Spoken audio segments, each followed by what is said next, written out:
Cá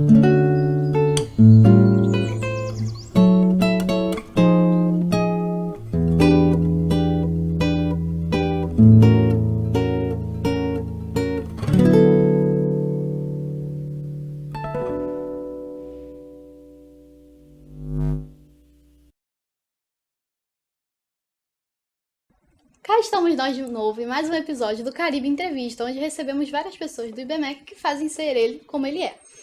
Bom, me chamo Ana Carolina e hoje entrevistamos ninguém mais, ninguém menos do que ela, a professora mais amada do IBMEC, que tem um TDAH muito forte também e tá sempre correndo contra o tempo, mas com um café na mão. Além disso, ela é doutora e mestre em Ciências Políticas pelo Instituto Universitário de Pesquisas do Rio de Janeiro, graduada em Ciências Sociais pela UF e graduada em Direito pela PUC-Rio. Caribe Entrevista recebe a Cris. Seja muito bem-vinda, professora. Muito obrigada, muito obrigada. Enfim, é um prazer estar aqui com vocês. Na verdade, quem faz o IBMEC ser o que é são vocês. A gente só dá aquele empurrãozinho, né?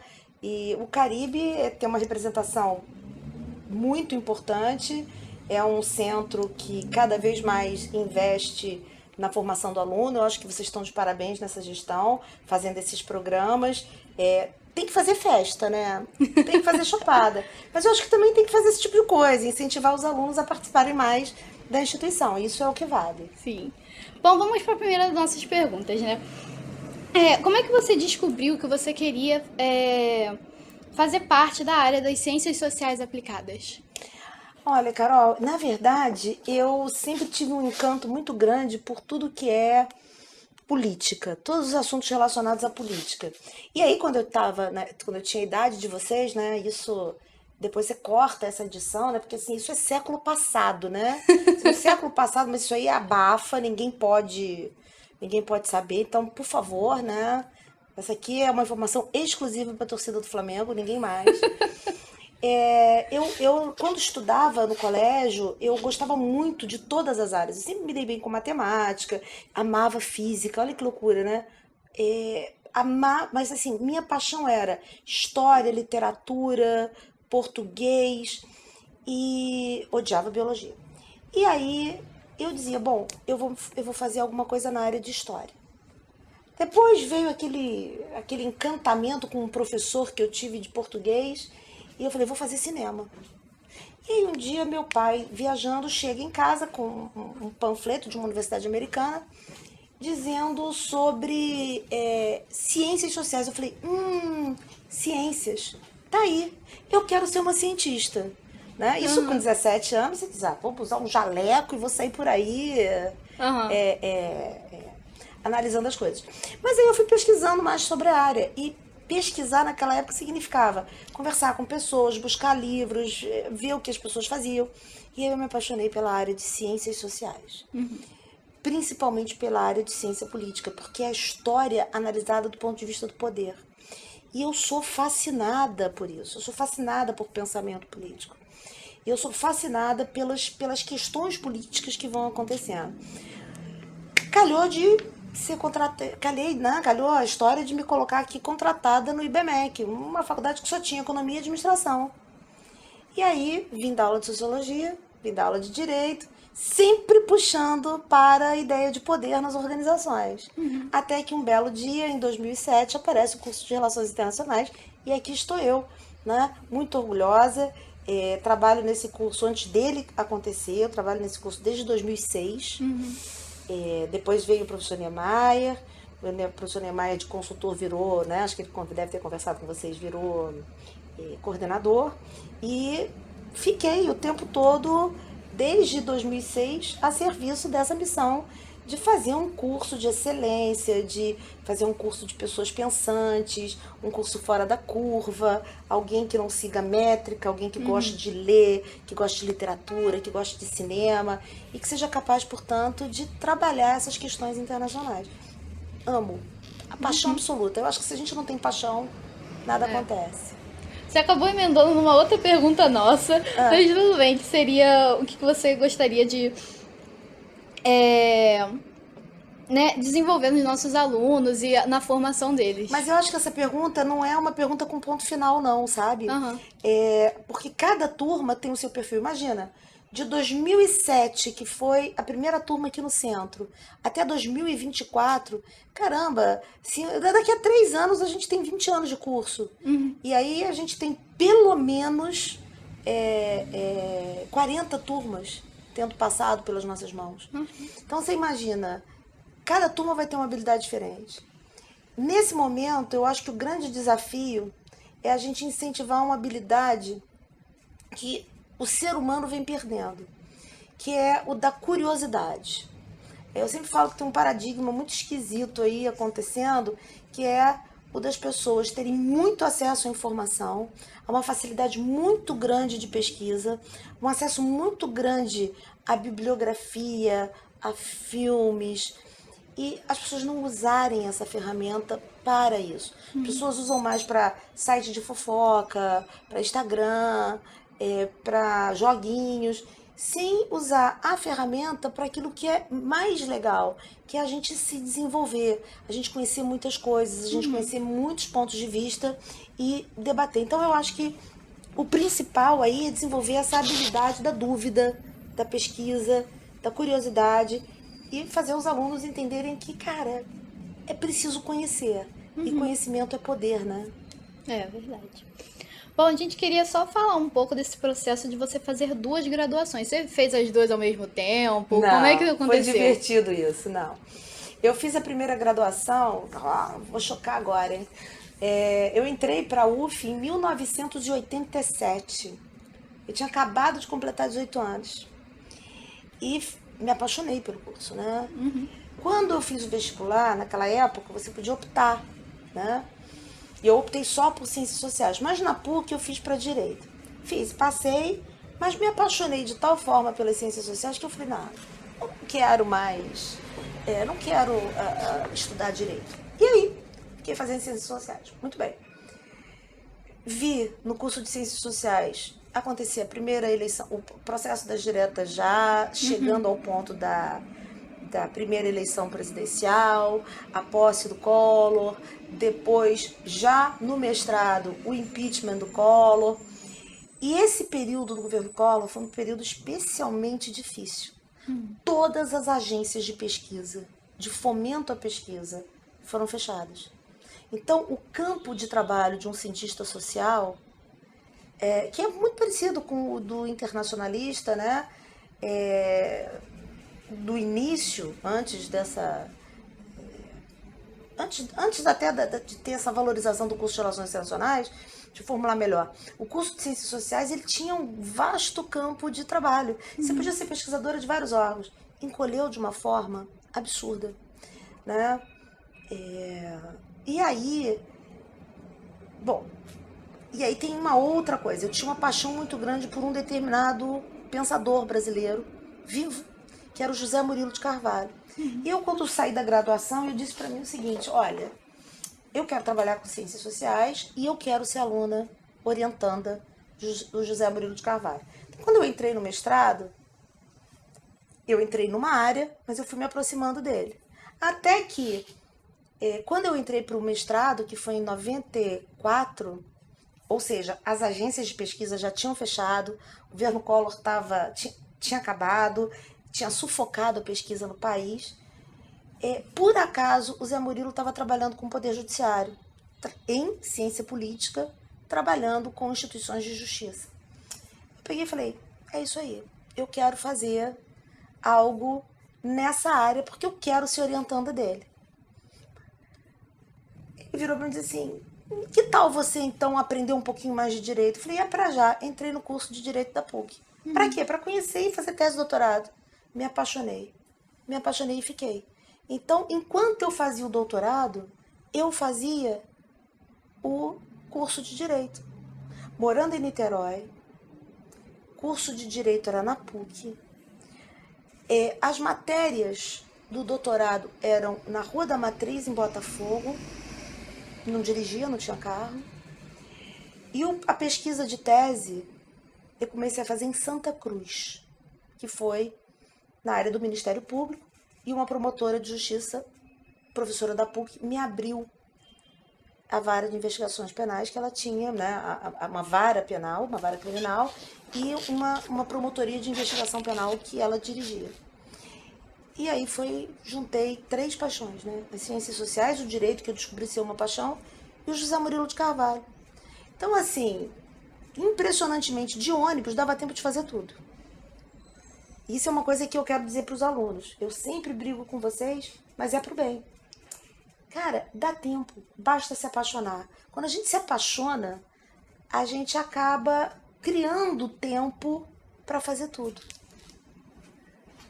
Eu estou impressionada, Cris, pra falar a verdade. Fazer isso tudo, então andar de ônibus. E cuidar de uma casa, porque eu casei nesse meio tempo. Ah, tá. Eu ainda tinha uma casa para cuidar.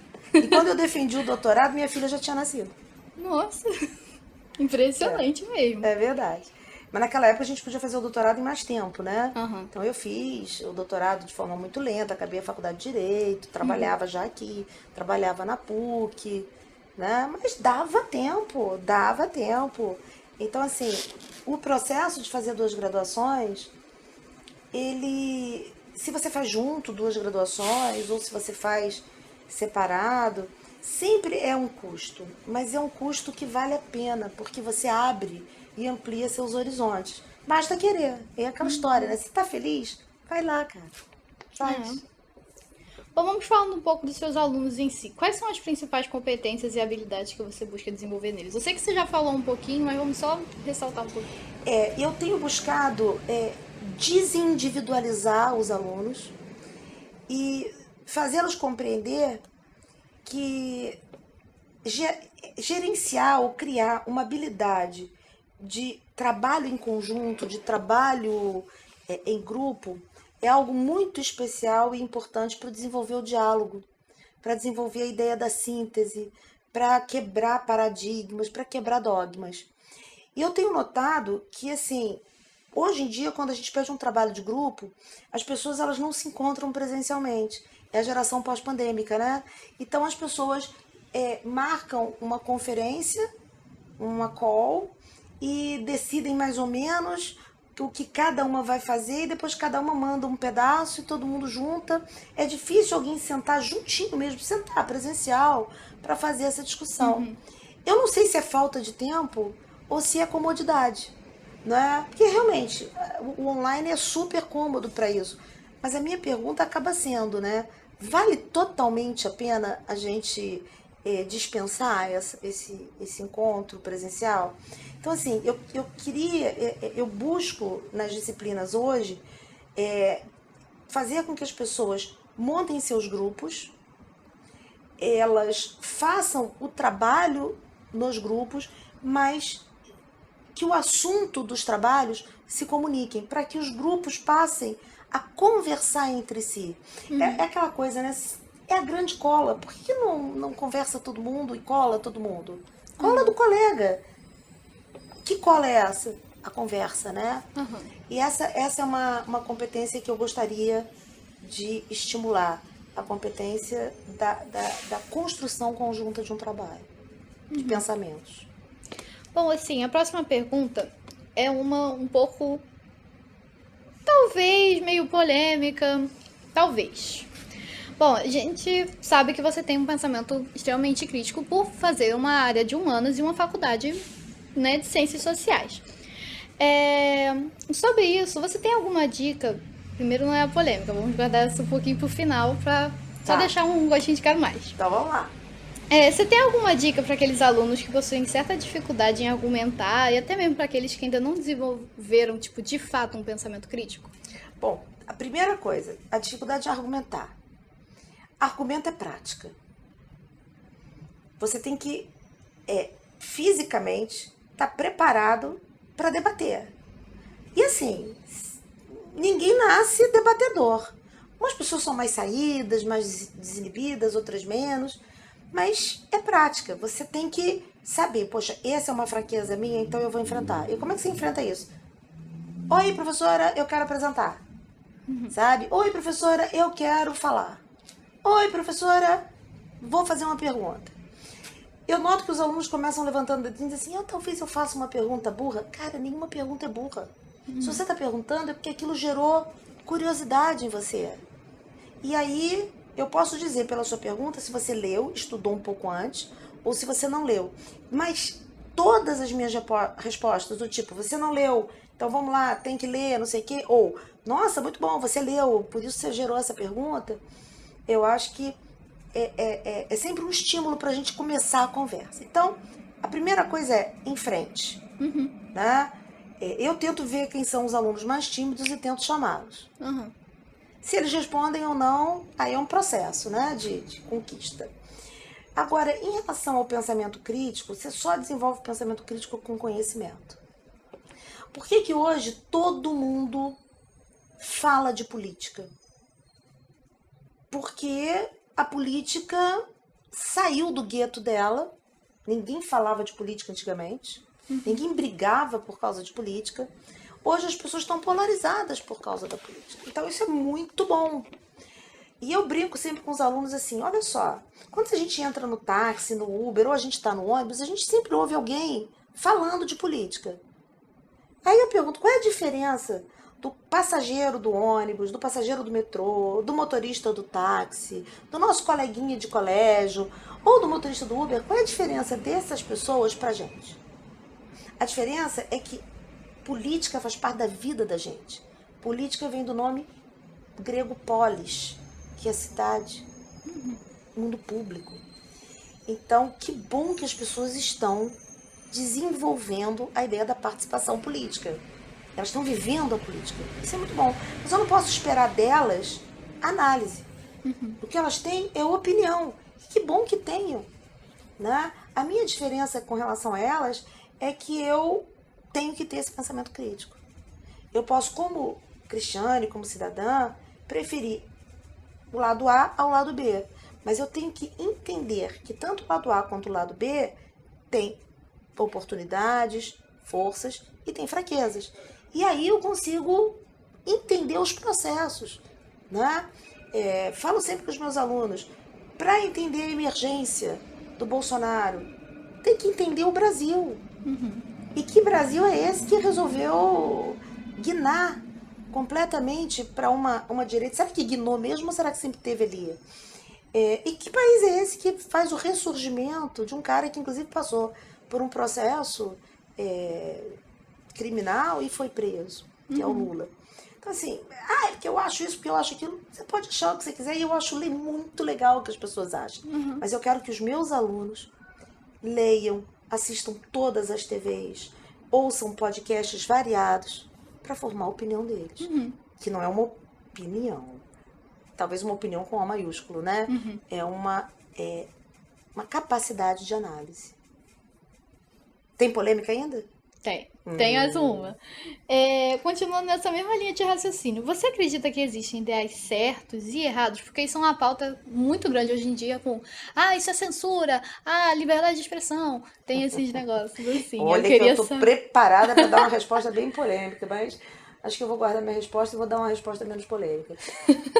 Quando a gente entra no mundo das ciências sociais, todos os meus alunos, quando tem o primeiro contato comigo, eu digo, olha, aqui não tem certo e errado. Aqui não tem quem sabe mais e quem sabe menos. Aqui é a construção de diálogo. Eu acho que a nossa profissão, e aí eu vou ser bem weberiana, né? Max Weber, que é um autor da virada do século XIX, do século XX, um sociólogo, um cientista político, tem livros que falam também de economia. Mas, enfim, o Weber, ele tem um livro especial dele chamado Ciência como Vocação e Política como Vocação. Eu gosto muito do recorte do Max Weber. Uma coisa é a vocação política. Na vocação política, eu vou assumir algo como certo e vou assumir algo como errado. Mas isso sou eu militante, eu cidadã, eu participando da política.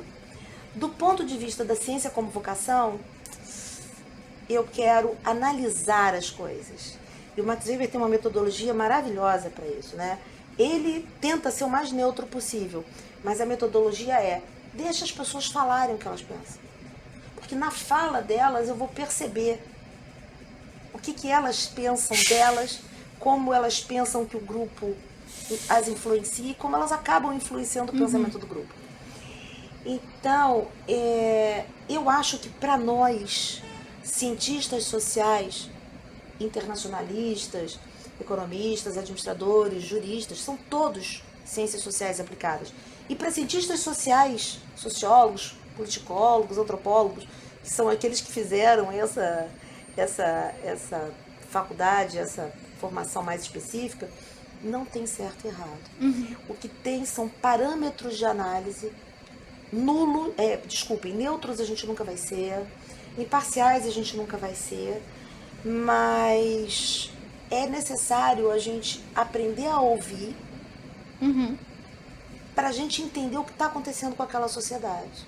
Eu não gosto de sociólogo que milita, de politicólogo que milita. Eu vou para essa bandeira. Ali eu acho que ele está sendo cidadão, está indo para a preferência dele. Mas as análises, elas têm que ser análises mais frias. Frias no sentido de eu quero ouvir o que as pessoas me falam e eu quero tentar entender o que isso significa para a sociedade como um todo. Né? Nesse ponto, Carol, simplesmente traz, por exemplo, para cá, em vez de uma professora de política, um médico. Tem diagnóstico certo e errado? Tem diagnósticos mais prováveis, que vão ser investigados, cujos tratamentos aplicáveis vão dizer se está legal ou não. Não tem nenhuma decisão definitiva.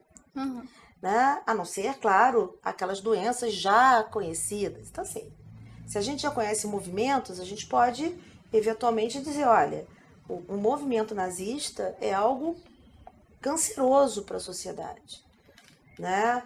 Mas entender por que razões esse movimento vem ressurgindo em algumas sociedades, isso não é um diagnóstico dado. Isso aí você tem que ter a base do diagnóstico anterior para poder estudar por que aquilo está acontecendo. Então, assim, se tem uma célula neonazista, por exemplo, surgindo na Ucrânia, eventualmente aqui no Brasil, não sei aonde, eu tenho que tentar entender da onde está surgindo aquilo.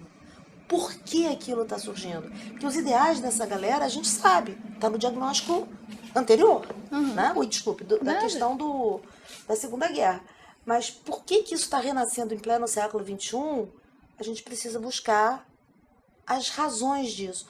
E é aí que entra a nossa parte de cientistas, né? A gente tem que observar, ouvir, tentar ler nas entrelinhas e, sobretudo, discutir. Sobretudo,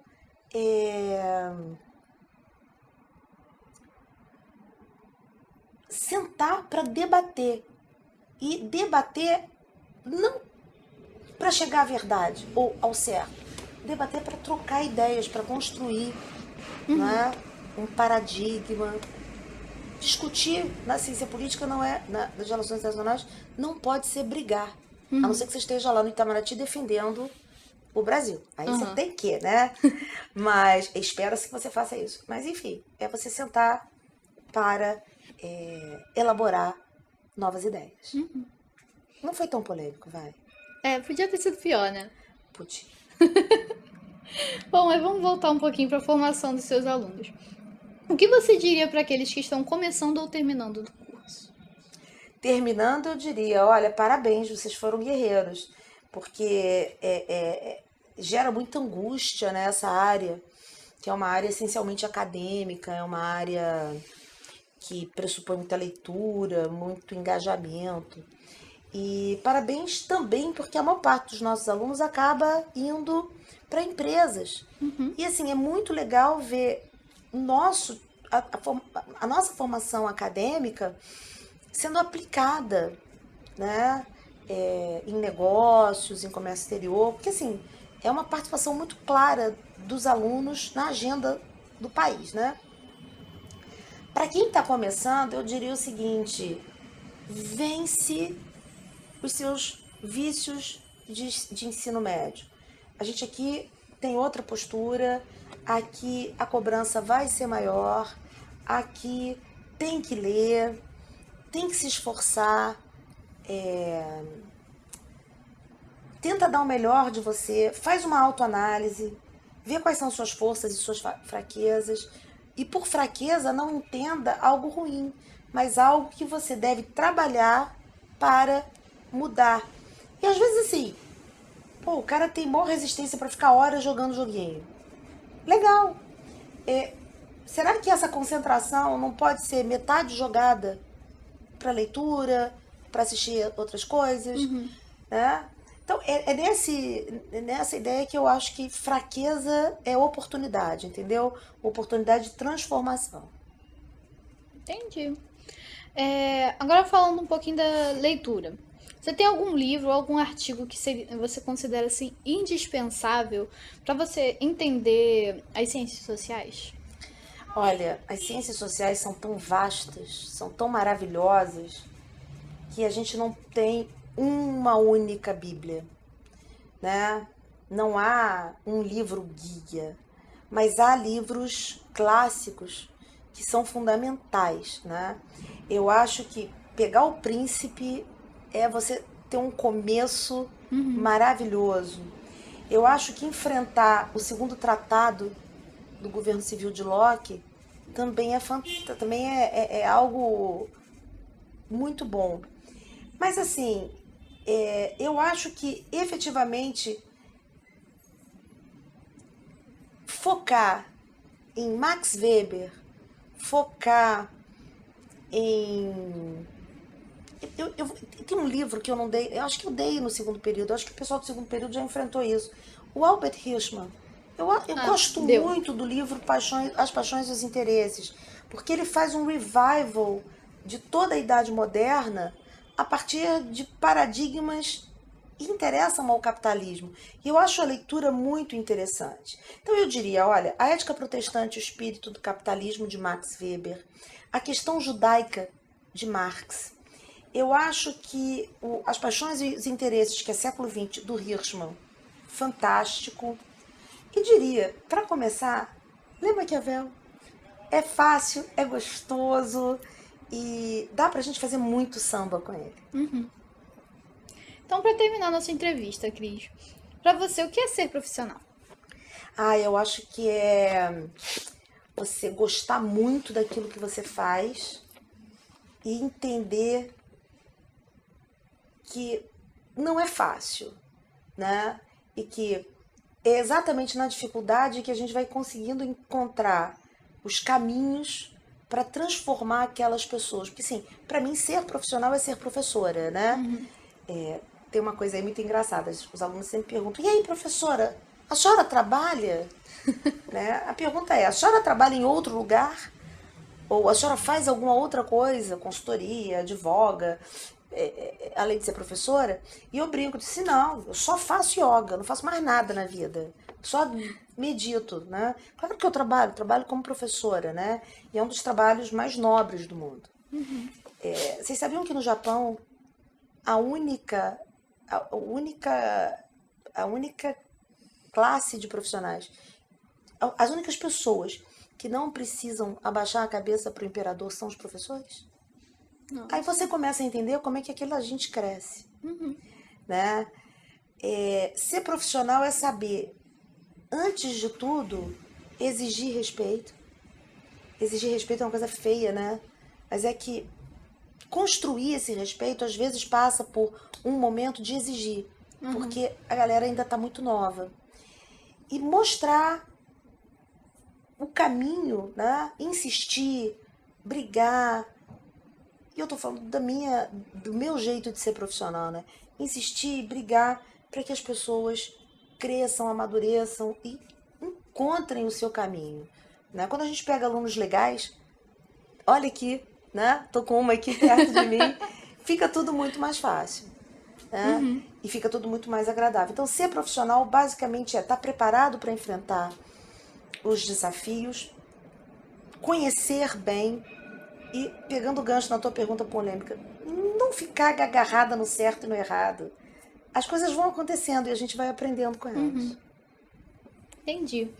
Bom, a gente queria te agradecer, Cris, por Nossa. você compartilhar o seu conhecimento e suas experiências com a gente. Eu que agradeço demais, adoro esse tipo de coisa e tô muito orgulhosa do Caribe estar fazendo esse tipo de evento. Obrigada. Agradecemos também você, público do Caribe, que está nos assistindo. E não se esqueça de nos seguir nas redes sociais para você poder ver os próximos episódios que serão lançados. Me chamo Ana Carolina e esse foi o Caribe Entrevista.